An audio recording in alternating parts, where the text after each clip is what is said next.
Perkenalkan, nama saya Intan Sri Rahma dari SD Negeri 34 Payakumbuh dari CGP Angkatan 11. Saya akan melakukan wawancara dengan Ibu Siswi Gusteti, yaitu sebagai Kepala Sekolah SD Negeri 34 Payakumbuh. Saya akan melakukan wawancara tentang pengambilan keputusan berbasis nilai-nilai kebajikan sebagai seorang pemimpin. Selamat menyaksikan.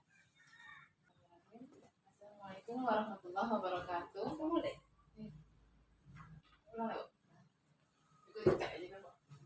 Bismillahirrahmanirrahim. Assalamualaikum warahmatullahi wabarakatuh, Bu. Waalaikumsalam. Selamat sore, Bu. Sore. Bagaimana kabar Ibu hari ini? Alhamdulillah sehat. Alhamdulillah, sehat, Bu. Kita mohon izin untuk melakukan wawancara dengan Ibu, ya, Bu. Boleh. Nah, yang pertama, ya, Bu, bagaimana Ibu dapat mengidentifikasi kasus-kasus yang merupakan dilema etika atau rujukan moral? Mungkin cara Ibu untuk mengidentifikasi rujukan dilema moral dan dilema etika. Yang pertama tentu melihat kasusnya terlebih dahulu. Jika ada dua hal yang bertentangan di mana keduanya benar, maka itu merupakan dilema etika. Sedangkan jika ada dua hal yang bertentangan di mana yang satu benar dan yang satu laginya salah, maka itu merupakan rujukan moral. Jadi lihat dulu, ya, Bu. Identifikasi dulu apakah itu maksud dilema etika itu benar lawan benar dan rujukan moral itu benar lawan salah, ya, Bu. Iya. Pertanyaan berikutnya, Bu. Selama ini bagaimana Ibu menjalankan pengambilan keputusan di sekolah Ibu, terutama untuk kasus-kasus di mana ada dua kepentingan yang sama-sama benar atau sama-sama mengandung nilai kebajikan, Bu, di SD 34 ini? Cara yang Ibu lakukan mempertimbangkan dampaknya di kemudian hari dan menganalisa kasus tersebut terlebih dahulu. Jadi dilihat dulu dampaknya baru dianalisa, ya, Bu, ya? Iya. Untuk berikutnya, Bu, langkah-langkah atau prosedur seperti apa yang biasa Ibu lakukan selama ini, Bu? Langkah-langkahnya yang ditempuh mungkin dengan bermusyawarah dengan teman guru, karena kita punya teman guru sebanyak 12 orang, sehingga tidak hanya satu solusi yang diberikan, tetapi minta masukan atau berkolaborasi dengan guru seluruh kelas dan stakeholder yang ada. Jadi semua warga sekolah ikut, ya, Bu, ya, termasuk itu guru, stakeholder, wali murid, dan semua warga yang ada di sini, Bu, ya, di sini. Ya, untuk mencari kebenaran. Ya, untuk mencari kebenaran. Nah, pertanyaan berikutnya, Bu, hal apa saja yang selama ini Ibu anggap efektif dalam pengambilan keputusan pada kasus-kasus dilema etika ini, Bu? Mungkin yang Ibu lakukan adalah mencermati kasus tersebut, pelanggaran hukum apa yang dilakukan atau yang terkait di dalamnya, apakah ada pelanggaran hukum atau tidak. Nah, sebelum Ibu melakukan pengambilan keputusan. Jadi seperti itu, Ibu dilihat dulu apakah ada pelanggaran hukum atau tidak, Ibu, ya. Nah, baru Ibu bisa mengambil keputusan, Ibu, ya. Iya. Nah, pertanyaan berikutnya, Bu, hal-hal apa saja yang selama ini merupakan tantangan dalam pengambilan keputusan pada kasus-kasus dilema etika, Bu? Pengambilan keputusan dilema etika ini sebagaimana kita ketahui, yang mana ini kan kedua kasusnya sama-sama benar. Ya, jadi itu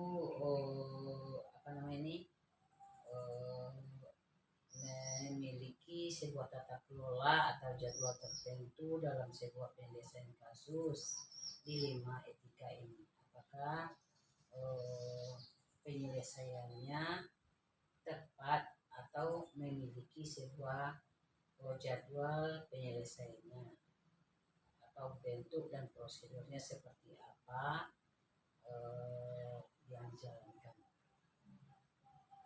Jadi seperti itu ya Bu ya, yang merupakan tantangan pengambilan keputusan Bu ya. Pertanyaan berikutnya Bu, apakah Ibu memiliki sebuah tata cara atau jadwal tertentu dalam sebuah penyelesaian kasus dilema etika? Dan apakah Ibu langsung menyelesaikan di tempat atau memiliki sebuah jadwal untuk menyelesaikannya? Bentuk atau prosedur seperti apa yang Ibu jalankan Bu? Yang dilakukan mungkin ada saya seperti yang dikatakan tadi, kita memiliki guru, ada yang sudah berpengalaman lebih lama dan berbagi kepada guru tersebut, tentu melihat situasi dan kondisinya, atau mitra lain misalnya dalam pengambilan keputusan yang membantu saya pribadi dalam mengambil keputusan tersebut. Jadi mungkin tidak bisa langsung diputuskan sendiri, tapi melibatkan daripada stakeholder yang ada. Jadi bersama-sama dimusyawarahkan dulu ya Bu? Iya. Nah berikutnya Bu, adakah seseorang atau faktor-faktor apa yang selama ini mempermudah atau membantu Ibu dalam pengambilan keputusan dalam kasus dilema etika ini Bu?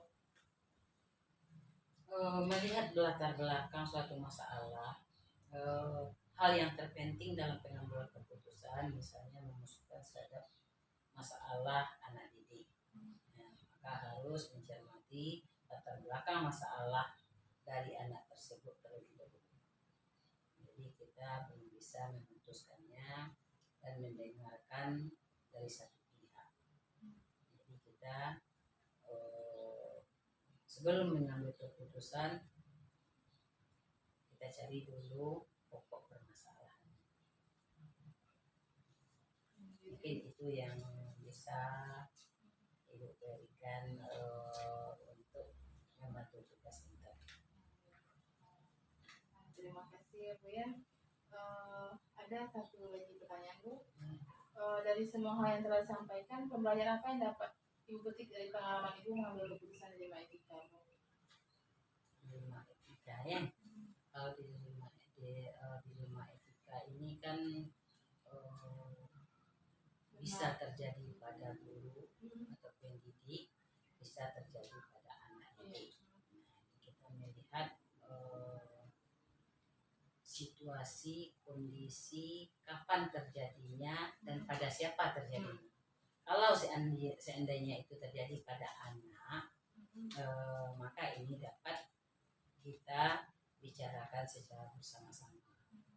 Kalau seandainya terjadi pada guru, mungkin ini memerlukan waktu kita untuk mengkoordinasikannya atau memikirkan sebaik-baiknya jalan apa yang akan ditempuh dalam menyelesaikan masalah ini.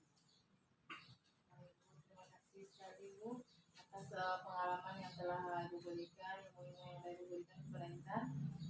Semoga ini menjadi amal jariah bagi Ibu dan berkah, dan juga banyak mendapat ilmu dari wawancara kita sebentar ini Bu. Terima kasih banyak ya Bu. Demikianlah hasil wawancara saya dengan Ibu Kepala Sekolah SD Negeri 34 Payakumbuh, Ibu Sesmi Gusteti, tentang pengambilan keputusan berbasis nilai kebajikan sebagai seorang pemimpin dengan perhatikan 4 paradigma, 3 prinsip, dan 9 langkah pengambilan keputusan. Terima kasih.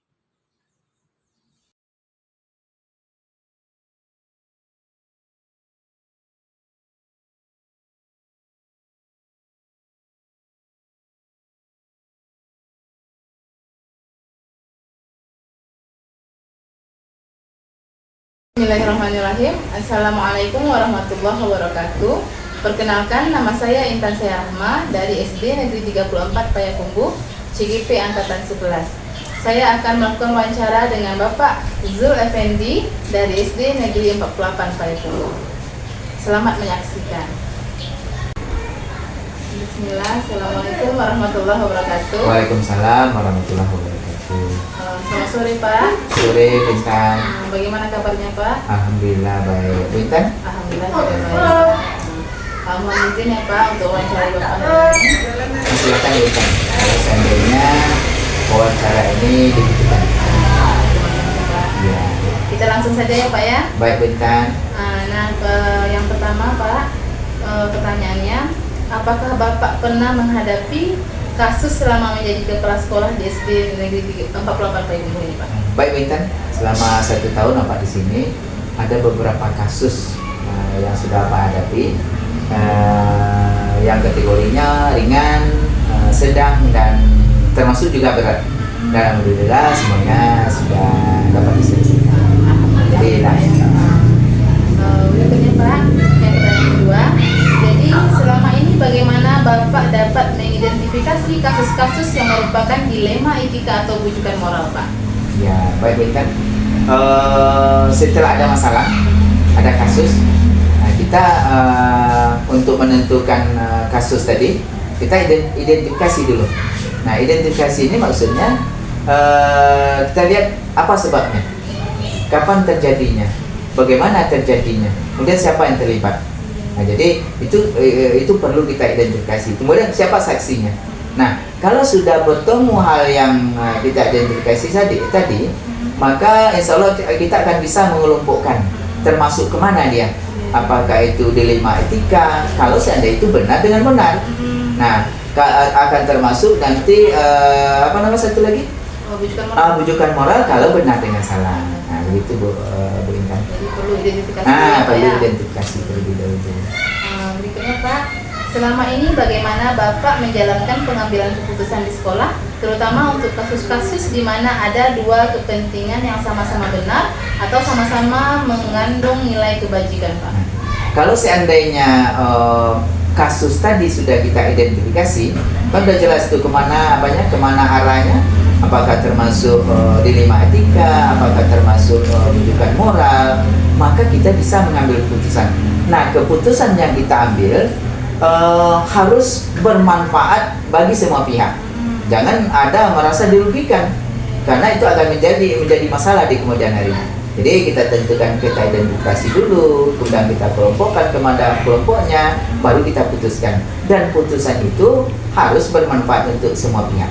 Nah, begitu Bintang. Ya, bagus sekali, tidak Ya. dirugikan ya Pak ya. Ya. Nah, yang ketiga Pak, langkah-langkah atau prosedur seperti apa yang biasa Bapak lakukan selama ini Pak? Tadi kita sudah sebutkan identifikasi dulu. Nah, identifikasi itu siapa yang terlibat, kemudian apa sebabnya, di mana tempatnya, nah bagaimana kejadiannya. Nah, kalau perlu setelah kita identifikasi, kita libatkan beberapa pihak lain. Apakah perlu orang tua, apakah perlu tim anti kekerasan di sekolah. Nah, itu yang kita lakukan. Nah, kalau sudah kita lakukan langkah-langkah itu Bintang, keputusan dengan adanya pengelompokan masalah tadi, insya Allah kita bisa ambil keputusan. Kalau seandainya dilema etika, begini keputusannya. Kalau seandainya bujukan moral, ini keputusannya. Jadi kita lakukan langkah-langkah itu dulu, baru kita ambil keputusan. Nah, itu kalau di 48 Bintang. Ya, identifikasi dulu, libatkan semua pihak, baru kita ambil keputusan. Ya, betul. Bagus sekali Pak. Jadi hal apa saja yang selama ini Bapak anggap efektif dalam pengambilan keputusan pada kasus-kasus dilema etika Pak? Untuk menyelesaikan suatu masalah, harusnya kita bersama-sama Bintang. Nah, bersama-sama ini merupakan satu langkah efektif yang kita ambil dan sangat bermanfaat. Nah, bersama itu maksudnya kita libatkan tim dari sekolah, tim anti kekerasan, anti bullying, yang di sana semua ada guru. Nah, kalau kita semua sudah terlibat di sana, berarti kita akan berkolaborasi menyelesaikan masalah ini. Nah, kalau perlu wali murid juga kita libatkan. Insya Allah kalau kita sama-sama berlapang dada, kemudian tidak menunjukkan emosi dan tidak menunjukkan ego, tidak akan ada masalah. Mungkin masalah itu ada, tapi selesainya cepat. Nah, Bisa begitu selesaikan kan? ya, Pak, ya, Pak. Ya, cepat selesainya, Pak. Selesainya. Ya, alhamdulillah seperti itu kita laksanakan di tempat lapangan. Alhamdulillah. Jadi libatkan semua pihak. Libatkan semua wali murid pihak. juga, ya, Wali Pak, murid ya. juga. Tidak hanya guru, tapi semua. Ya semuanya. Semua Saling berkolaborasi Bu Intan. berkolaborasi. Ya. Itu intinya ya, Pak, ya. Kolaborasi. Nah, hal apa saja yang selama ini merupakan tantangan dalam pengambilan keputusan pada kasus-kasus dilema etika, Pak? Ya. Baik Bu Intan, untuk kasus seperti yang Pak sampaikan tadi, ada ringan, ada menengah, ada berat. Nah, kalau ringan itu rasanya tidak ada masalah. Nah, tidak ada tantangannya. Tapi kalau sudah termasuk kasus yang berat, pasti ada tantangannya. Paling tidak nanti tantangan yang sudah kita temukan adanya tekanan dari luar. Apa tekanan dari luar itu? Mereka tidak menginginkan masalah ini selesai. Mungkin dia berkeinginan masalah ini ke kantor polisi. Namun dapat kita selesaikan kalau seandainya pihak luar ini dapat kita atasi. Nah, alhamdulillah kita dapat mengatasi. Itu yang pertama tantangan. Kemudian tantangan yang kedua, yang terlibat tadi menunjukkan emosi dan menunjukkan ego masing-masing. Nah, jadi menunjukkan emosi, menunjukkan ego masing-masing. Misalnya anaknya tidak nakal, anaknya tidak salah. Nah, itu akan menjadi tantangan bagi kita menyelesaikan. Nah, begitu. Nah, itu tantangan. Ya. Emosi juga. Ya, emosi. Ya. Nah, berikutnya Pak, apakah Bapak memiliki sebuah tata kala atau jadwal tertentu dalam sebuah penyelesaian kasus dilema etika? Terus apakah Bapak langsung menyelesaikan di tempat atau memiliki sebuah jadwal untuk menyelesaikannya? Terus bentuk apa atau prosedur seperti apa yang Bapak jalankan? Bu Intan, yang jelas tata kala yang Bu Intan sebutkan tadi, jadwal yang Bu Intan itu tidak ada di sekolah kita. Kenapa? Karena kita tidak menginginkan masalah. Tapi kadang-kadang Tuhan itu sudah menggantikan kepada kita bahwa ini harus kita selesaikan. Maka yang pertama tidak ada jadwal. Tetapi kalau seandainya ada masalah, nah disitulah kita langsung bertanggung jawab untuk menyelesaikan masalah itu. Nah, masalah itu tentu kita golongkan dulu, kelompokkan dulu, ringan, menengah, berat. Kalau ringan itu diselesaikan di kelas. Kalau menengah mungkin di organisasi anti bullying tadi. Nah, kalau berat kita bersama-sama penanggung jawab sekolah, artinya kepala sekolah, bersama-sama dengan wali murid, bersama-sama komite, bersama-sama dengan organisasi tadi, tim tadi. Nah, itu berkolaborasi. Nah, itu akan menyelesaikan masalah. Nah, jadi jadwalnya tidak ada, tapi ada ada masalah langsung kita selesaikan. Nah, begitu Bu Intan. Bagus sekali Ya. Pak, tidak ditunda-tunda langsung. Tidak ada Pak, ditunda-tunda. ya. Jadi Ya. masalah itu tidak melebar kemana-mana. Ya, mudah-mudahan Bu Intan.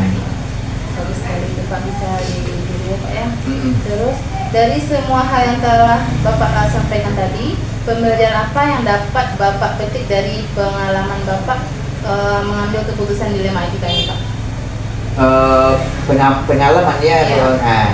Jadi setelah kita menyelesaikan beberapa masalah Bu Intan, pengalaman atau pelajaran yang dapat kita petik ya.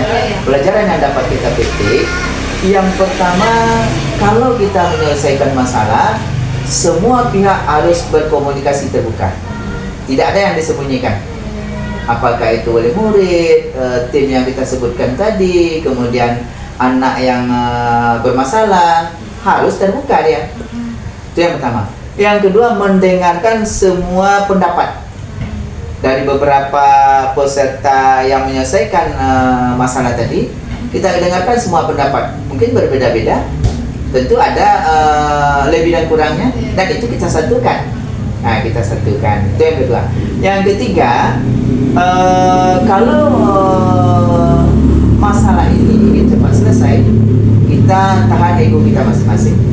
Dengan menahan ego, tidak emosi, insya Allah seberat apapun kasusnya pasti akan selesai. Begitu. Dan alhamdulillah Bu Intan, setahun ini masalah-masalah yang ada sudah dapat kita selesaikan, dan sama dengan tadi itu yang masuk dilema etika, yang termasuk bujukan moral tadi kita selesaikan. Alhamdulillah. Alhamdulillah Pak ya, bisa Begitu Bu Intan. diselesaikan. Iya. Jadi apa ya Pak ya, yang penting itu komunikasi, Iya. terus komunikasi terbuka, terus mendengarkan semua pendapat dan tahan ego dari semua Iya, Pak ya. tahan ego masing-masing. Itu patut Iya. ditiru itu Pak. Alhamdulillah, mudah-mudahan Bu Intan. Iya, jadi semua bisa diselesaikan. Bisa diselesaikan. Jadi Pak, terima kasih Pak atas ilmu yang Pak berikan. Terus sangat menginspirasi bagi Intan. Mudah-mudahan Intan. Ya, semoga menjadi amal jariah bagi Bapak. Amin. Amin. Berkah ya Pak ya. Amin. Terima kasih Pak. Demikianlah hasil wawancara saya dengan Bapak Zul Effendi tentang pengambil keputusan berbasis nilai-nilai kebajikan dengan 4 paradigma, 3 prinsip, dan 9 pengambilan keputusan. Terima kasih.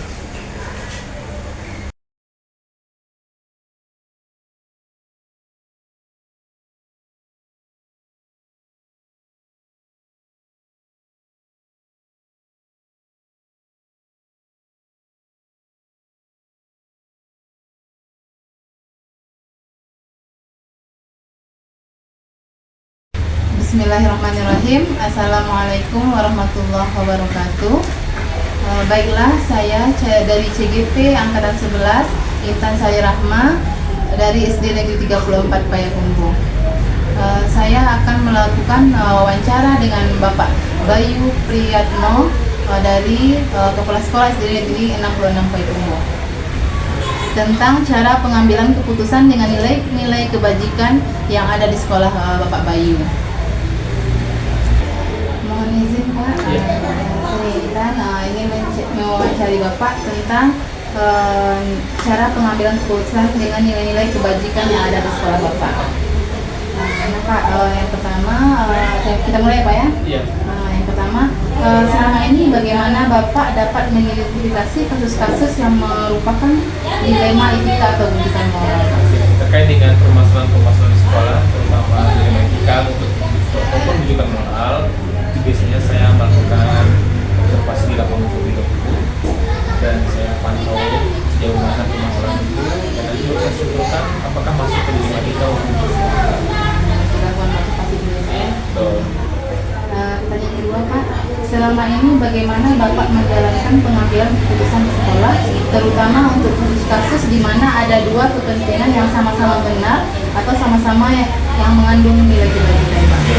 Nah, terkait dengan pengambilan keputusan di sekolah, terutama kasus dilema etika ini yang sama-sama penting, yang sama-sama benar, memang sangat sedikit sulit ya.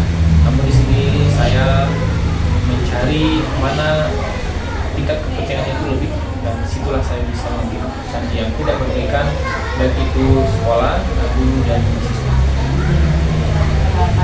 Mana yang lebih penting Ya, Pak ya? betul. Dan yang ketiga Pak, langkah-langkah atau prosedur seperti apa yang biasa Bapak Ibu lakukan selama ini, Bapak lakukan ini? Oke, terkait dengan permasalahan dilema etika ini, prosedur yang saya lakukan. Kebetulan di sekolah ini ada guru yang punya kompetensi, sehingga ada saatnya guru yang bersangkutan meninggalkan sekolah. Nah, di sini saya meminta guru yang bersangkutan untuk tetap mengembangkan kompetensinya untuk bisa memberikan praktek baik ke sekolah yang lain. Namun di sekolah ini guru itu tetap meninggalkan tugas dan menitipkan guru yang lain. Jadi anak tidak tinggal Ya, betul. Yang keempat ya Pak ya, hal apa saja yang selama ini Bapak anggap efektif dalam pengambilan keputusan pada kasus-kasus dilema etika ini? Oke, selama ini saya sudah melakukan beberapa kebijakan terkait dengan dilema etika ini, dan yang efektif itu yang sudah saya lakukan adalah adanya pengambilan keputusan secara kekeluargaan. Jadi saya menyelesaikan permasalahan itu memanggil guru, kemudian berbicara dengan face to face, memberikan pemahaman. Saat guru itu paham, dia bisa menerima apa yang Bagus sekali Pak, secara keluarga. berikutnya Pak ya. Jadi apa saja yang selama ini merupakan tantangan dalam pengambilan keputusan pada kasus hubungan kita terlebih dahulu Pak ya? Yang tantangan nih Pak. Terkait dengan tantangan, di sini ada di satu momen itu di lima etika ini guru dibutuhkan oleh siswa. Satu sisi guru ini harus mengikuti kegiatan di luar, harus meninggalkan sekolah. Ini suatu hal yang sangat membuat saya bingung memberikan. Di balik hal itu saya kembali ke observasi yang saya sampaikan di awal, sejauh mana kepentingan itu. Nah, di saat tidak merugikan baik sekolah, guru, siswa, saya akan membuat keputusan dan sama-sama bisa berjalan. Sama-sama tidak merugikan. Betul. Jadi apakah Bapak memiliki sebuah tata kata atau jadwal tertentu dalam sebuah penyelesaian kasus di Madika? Dan apakah Bapak langsung menyelesaikan di tempat atau memiliki sebuah jadwal untuk menyelesaikannya? Bentuk atau prosedur seperti apa yang Bapak jalankan? Terkait dengan penyelesaian permasalahan di Madika ini, sebenarnya saya tidak punya jadwal tertentu sih. Tapi kalau kasus yang ada di sekolah ini, biasanya guru yang mendapat surat tugas kegiatan di luar sekolah itu jauh-jauh hari sudah diinformasikan ke sekolah ketemu kepala sekolah. Nah, disinilah saya menyelesaikan permasalahan itu. Saya panggil gurunya, kemudian saya berikan pemahaman apakah diikuti atau tidak. Kalau iya, dengan pertimbangan seperti ini saya buat keputusan, silakan mengikuti, tapi dengan catatan tetap anak belajar seperti biasa, guru meninggalkan tugas atau materi ke guru lain. Jadi ada materi dan tugas yang diberikan di sekolah ya. Jadi faktor apa yang selama ini mempermudah atau membantu Bapak dalam pengambilan keputusan dalam kasus-kasus sebelum Madika ini Pak? Di saat saya menyelesaikan permasalahan dengan ini, saya tidak sendiri. Saya ada akan guru berbagi untuk mengambil keputusan yang tidak kalah pentingnya itu adalah kemudian. Nah, karena tanpa ada pemahaman dari beliau, otomatis keputusan yang saya buat itu tidak akan bisa diterima. Jadi antara guru dan guru yang bersangkutan saling berkomunikasi sehingga kebijakan yang saya buat tidak merugikan. Ya. Jadi dari semua hal yang telah disampaikan, pembelajaran apa yang dapat Bapak petik dari pengalaman Bapak mengambil keputusan yang tepat? Oke, terkait dengan dilema etika ini merupakan satu permasalahan dari yang sudah saya lakukan. Permasalahan itu pasti dengan prinsip yang saya lakukan di sekolah ini adalah kebenaran. Jadi apapun itu permasalahannya, jika diselesaikan dengan kekeluargaan dengan komunikasi yang tepat, insya Allah bisa selesai. Jadi keluarga dan komunikasi yang tepat. Terima kasih Pak, sangat menginspirasi bagi saya Pak. Semoga bisa saya jadi contoh untuk saya nantinya pembelajaran itu bagi saya, dan semoga juga akan menjadi amal bagi beliau. Ya, sama-sama.